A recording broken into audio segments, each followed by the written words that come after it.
दोस्तों SCO meeting में जो सबसे बड़ी चर्चा हुई उसे अभी तक मीडिया में रिवील नहीं किया गया था। लेकिन आपको बता दें कि जब एससीओ की मीटिंग चल रही थी उस समय रूस ने पाकिस्तान को पीओके लौटाने की बात कही। लेकिन आप सोच रहे होंगे इस पर पाकिस्तान ने क्या कहा। तो आपको बता दें कि जब रूस ने पाकिस्तान से बोला कि पीओके भारत का हिस्सा है और इसे भारत को जल्द से जल्द लौटा देना चाहिए, तो इस पर पाकिस्तान ने जो बोला दोस्तों वह पूरे भारत का दिल खुश कर देगा। आपको बता दें कि जब एससीओ की मीटिंग हो रही थी उस वक्त 3 बड़े देश रूस, चीन और भारत मौजूद थे और उसमें पाकिस्तान और भी अन्य छोटे छोटे देश मौजूद थे। लेकिन उन सभी देशों के सामने इंटरनेशनल मंच पर पाकिस्तान ने साफ साफ कहा कि वे भारत से दोस्ती बढ़ाने के लिए तो आगे बढ़ ही रहा है, लेकिन भारत मोदी जी के नेतृत्व में किसी भी मुस्लिम देश से दोस्ती करना नहीं चाहता।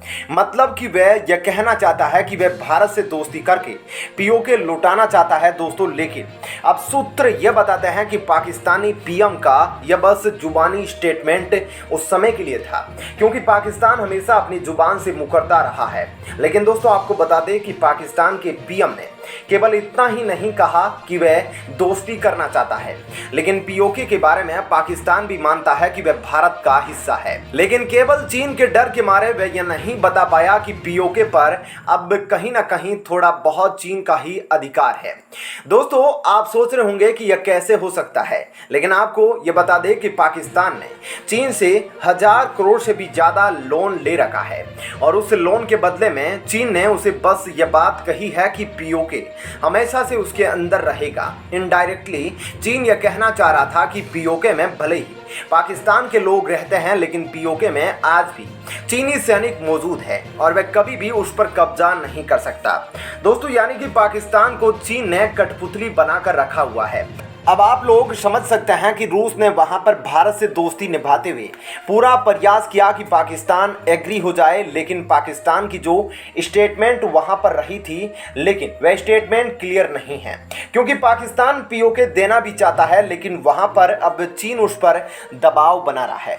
दोस्तों आपसे यह पूछना चाहते हैं कि चीनी सैनिकों से भारतीय सेना निपट सकती है या नहीं, यानी चीनी सैनिकों से भारतीय सेना पीओके वापस ले सकती है या नहीं। हालांकि हमारी बात माने तो ये 2022 का भारत है, तो 2022 की जो इंडियन आर्मी है वह चीनी सेना के घुटने टिकाने में सक्षम है और भारत से जल्द पीओके वापस ला सकता है। दोस्तों इधर आपको बता दें कि पाकिस्तान में अब हलचल बढ़ गई है। जब एससीओ मीटिंग हुई उसके बावजूद भी कोई भी बड़ा देश, चीन, भारत में से किसी ने भी पाकिस्तान की मदद करने के लिए हाथ आगे नहीं बढ़ाया। इस वजह से पाकिस्तान जो आशा कर रहा था कि बड़े देश उसकी मदद करेंगे, उसे आर्थिक संकट से निपटाने में सहायता करेंगे, लेकिन ये सारी आशाएं उसकी डूब गई और कोई भी किसी भी बड़े देश ने उसकी मदद करने के लिए वहां पर कुछ भी ऐलान नहीं किया। आप समझ सकते हैं इसके लिए पाकिस्तान खुद जिम्मेदार है, क्योंकि वह जिस तरीके की गतिविधियां करता है उस वजह से भारत तो पहले से ही गुस्सा है। लेकिन जो चीन उसका दोस्त माना जाता है वह भी उसकी मदद नहीं कर रहा है, क्योंकि उसे लोन जो दे रखा है और उसे लोन वसूलना भी है, तो इसलिए अब दोस्ती भी नहीं कर रहा है पाकिस्तान से। तो आप समझ सकते हैं कि मामला कितना पेचीदा है और पाकिस्तान किस तरह से डूबता हुआ राष्ट्र बन रहा है। तो दोस्तों इस पूरी खबर के बारे में आपकी अपनी राय हमें कमेंट करके बता सकते हैं और ये वीडियो पसंद आई हो तो इसे लाइक, शेयर, सब्सक्राइब जरूर कीजिएगा।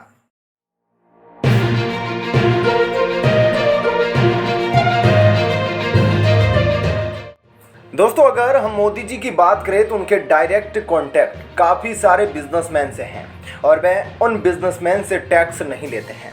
वह अडानी से भी टैक्स नहीं लेते हैं, पर ऐसा विपक्षी दल बोलता है, लेकिन ऐसा है कुछ नहीं। दोस्तों ये सारी अफवाहें हैं। दोस्तों क्या अंबानी से सरकार 1 रुपया भी टैक्स नहीं लेती है? दोस्तों ऐसा लोग प्रश्न उठाते हैं, तो क्या है पूरा सच? क्या सरकार अंबानी से टैक्स नहीं लेती है? इन सब बातों के बारे में हम आपको विस्तार से बताएंगे, तो वीडियो को लास्ट तक जरूर देखिएगा। अंबानी से सरकार 1 रुपये भी टैक्स क्यों नहीं लेती? आखिर क्या है इसके पीछे का सच? दोस्तों आपको क्या लगता है दुनिया भर के ये अरबपति आखिर कितना टैक्स पे करते होंगे? आप ये कहेंगे आखिर उनकी कमाई तो जग जाहिर है, आखिर वे भला टैक्स की चोरी कैसे कर सकते हैं?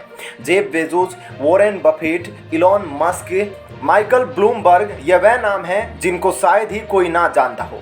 यह दुनिया के कुछ सबसे अमीर लोगों के नाम हैं।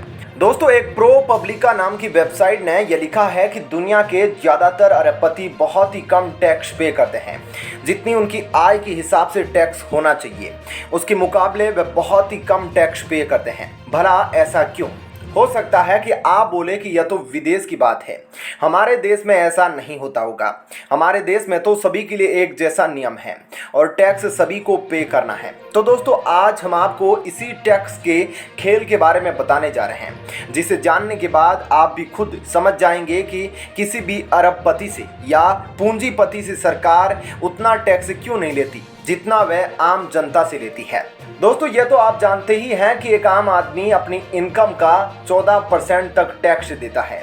लेकिन दोस्तों, क्या आपको पता है कि देश के अरबपति अपनी कमाई का कितना परसेंट हिस्सा टैक्स में देते हैं? तो सुनिए, एक रिपोर्ट के मुताबिक साल 2014-2018 के बीच दुनिया के 25 रईसों ने अपनी आय का सिर्फ 3 से 4% ही टैक्स के रूप में दिया है। हालांकि हम ऐसा नहीं कह रहे कि सभी रईसों ने ऐसा किया होगा, लेकिन इस आंकड़े को भी झुटलाया नहीं जा सकता। जानकारों की माने तो अपनी इनकम पर अरबपतियों का पूरा कंट्रोल होता है, जबकि एक मिडिल क्लास फैमिली में सैलरी से टैक्स काट दिया जाता है। आपके पास कोई भी ऑप्शन नहीं बचता। सरकार उस व्यक्ति की आय पर टैक्स लगाती है, यानी कि जितनी इनकम उतना टैक्स। हालांकि इस थ्योरी के आधार पर अरबपतियों को उतना ही टैक्स देना चाहिए, लेकिन ऐसा कैसे हो सकता है कि वह कम टैक्स देते हैं? तो अब भारत की बात करें तो विदेशी निवेशकों के नाम पर भारत सरकार ने कॉरपोरेट टैक्स की दर घटा दी, जिसमें कॉरपोरेट टैक्स को 30% से घटाकर 22% कर दिया गया था। जिससे हुआ यह कि पिछले 21 सालों में यह पहला मौका था जब आम आदमी के लिए दिए जाने वाले इनकम टैक्स का कलेक्शन कॉरपोरेट कंपनियों की तरफ से दिए जाने वाले टैक्स से ज्यादा रहा। दोस्तों, इसका सीधा सीधा मतलब यह है कि एक आम आदमी टैक्स भरता है और वही रईस आदमियों को टैक्स में छूट दी जाती है। आपको बता दें कि दोस्तों, भारत सरकार ने 1 जुलाई को पेट्रोल, डीजल और एटीएस यानी कि विमान ईंधन एक्सपोर्ट पर विंडफॉल टैक्स लगाया था, जिसमें पेट्रोल पर 5 रुपए प्रति लीटर एक्सपोर्ट ड्यूटी बढ़ाई गई थी। वहीं डीजल पर 12 रुपए प्रति लीटर एक्सपोर्ट ड्यूटी बढ़ाई गई थी। एटीएफ पर 6 रुपए प्रति लीटर सेंट्रल एक्साइज ड्यूटी बढ़ाई गई थी। एक्साइज ड्यूटी बढ़ाने का मतलब बाजार में पेट्रोल डीजल के उपलब्धि को बढ़ाना था, लेकिन उसके बाद से फ्यूल की कीमतों में ग्लोबल स्तर पर गिरावट आ चुकी थी, जिससे कि क्रूड उत्पादकों और रिफाइनरी कंपनियों को बहुत घाटा हो रहा था। इसके चलते 19 जुलाई को सरकार ने विंडफॉल टैक्स में बदलाव कर दिया। तो दोस्तों, इस वजह से अमीरों को टैक्स कम देना पड़ा। इस बारे में आप क्या कहना चाहेंगे? हमें कमेंट करके जरूर बताइएगा। साथ ही वीडियो पसंद आई हो तो इसे लाइक शेयर कीजिएगा। जय हिंद।